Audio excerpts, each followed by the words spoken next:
Hello, everyone. Welcome back. Welcome back to Life with Ussie.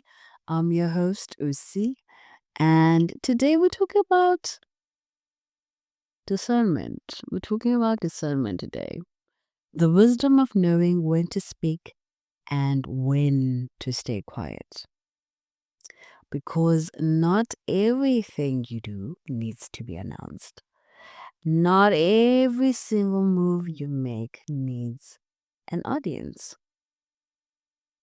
And I feel like there's a version of maturity we don't talk about enough, the kind that knows when to hold back.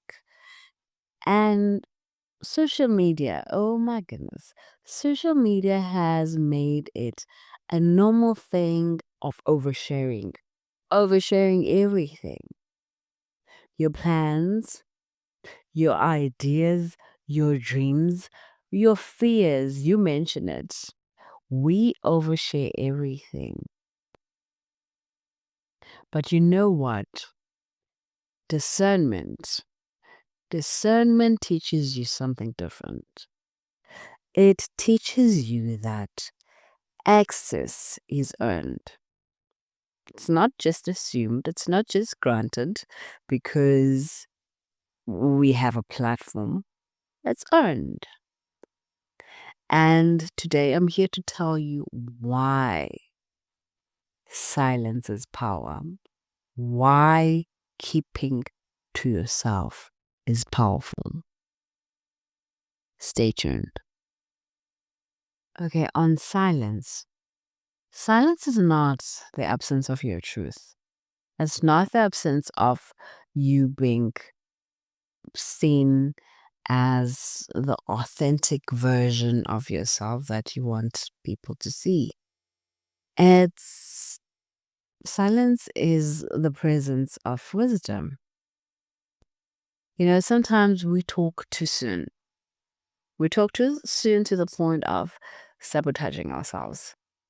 And other times we share too freely in spaces and environments with people who we thought were safe for us to share.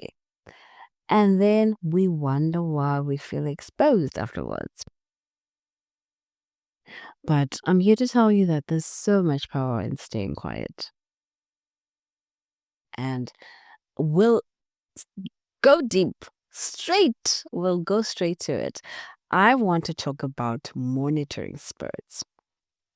And when I talk about monitoring spirits, I'm not talking about imagination. I'm not talking about superstition. I'm speaking about spiritual intelligence. Those who have ears to hear, let them hear. And take this from a person who has a lot of personal experience on this topic. So let's start with scripture.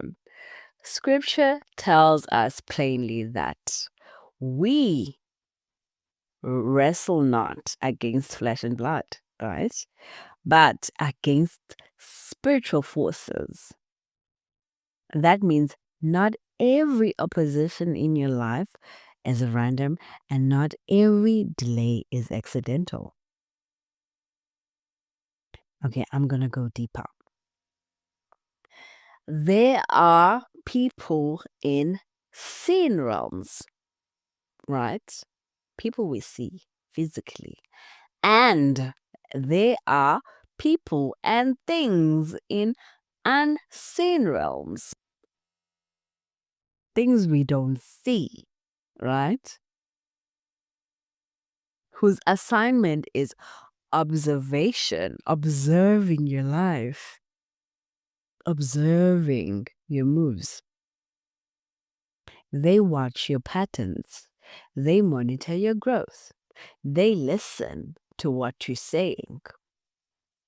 They study your time. And this is not for one to be paranoid, just for one to be for wisdom. My people perish because lack of wisdom, right? So those things usually watch, study, your timing, study how you moves, how you move, your patterns. That's why sometimes when you share your plans too soon, prematurely, maybe in excitement, and suddenly everything goes south. Maybe you share that, or you're going to this interview, or you're going to get this promotion, and then suddenly things go south. Momentum dies down suddenly when everything was fine. You start experiencing resistance out of nowhere. That is not usually a coincidence. It's an interruption by design, most likely directed to your plan. And this is honestly for the people who have their ears to hear. And here's something else that's important that I need you to understand.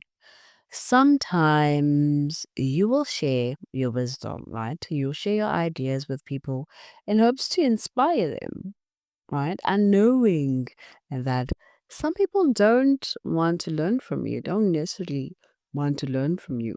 They want to extract from you. They want to extract how you speak, how you dress, how you think, how you operate. And suddenly, your whole essence becomes their blueprint.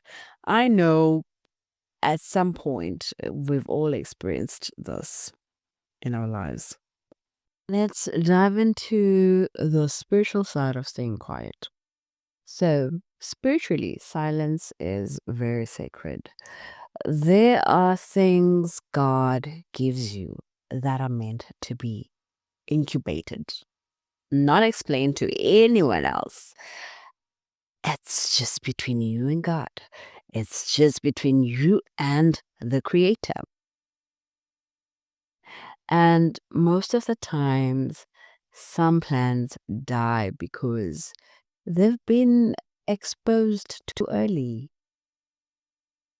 The vision has been heard and seen by people that were not to see it, right? And honestly, most blessings require protection before they are even presented to the world. They require covering, they require protection. Even scripture reminds us this. There is a time to speak and a time to be silent. Now, let's talk about why things go south after you speak, after you announce them. So, have you ever experienced this pattern in your life? You keep things to yourself, things flow, right? You start announcing things, heaviness enters the chat. You share something exciting. Resistance multiplies. Have you ever noticed this pattern? Because I have multiple times, and that's not a coincidence.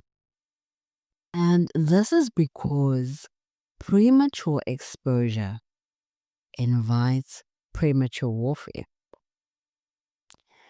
and wisdom knows the difference. Now, I want us to make this practical for ourselves. Next time, just remember that you don't owe everyone your vulnerability. You don't owe people an explanation to your next move, a peek to what your chapter looks like, right? You don't owe people exposure to your healing process, what you're healing on, what you're working on. Right now, start practicing mastering answering vaguely, especially to work peers or church people. Vague answers, vague. Keep it vague. Oh, you know what I've mastered? You know what I've mastered is allowing people to talk about themselves more. I ask questions. Talk about yourself. Well, I don't say talk about yourself, but I just let people talk about themselves. As someone who has a tendency of oversharing, I practice this a lot because this limits the chances of me talking about myself to the point of oversharing. So I just lend an ear and ask follow-up questions. We can talk about you instead of talking about me. So yeah. And here are some reflection questions that you can take with today and journal at your time. So the first question that you can reflect on is, who currently has access to your inner world? Who has access to your inner world currently? And was this something intentional or by accident? Because that sometimes happens where some people have access to deep inner parts of our world. And sometimes it's just by accident. It's because they were around, but they are not meant to have that access to us, right? That kind of access, rather.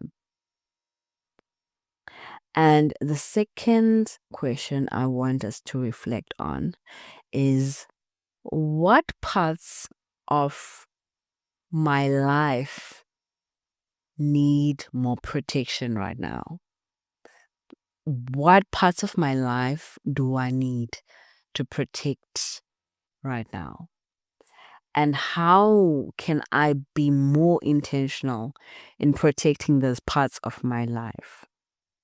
Right? Whether it's at work, like I said, at church, because I know those are places that we tend to overshare. Well, I tend to overshare in those places.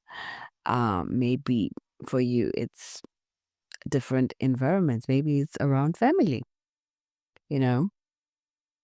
And I want to thank you again, ladies, for joining me today.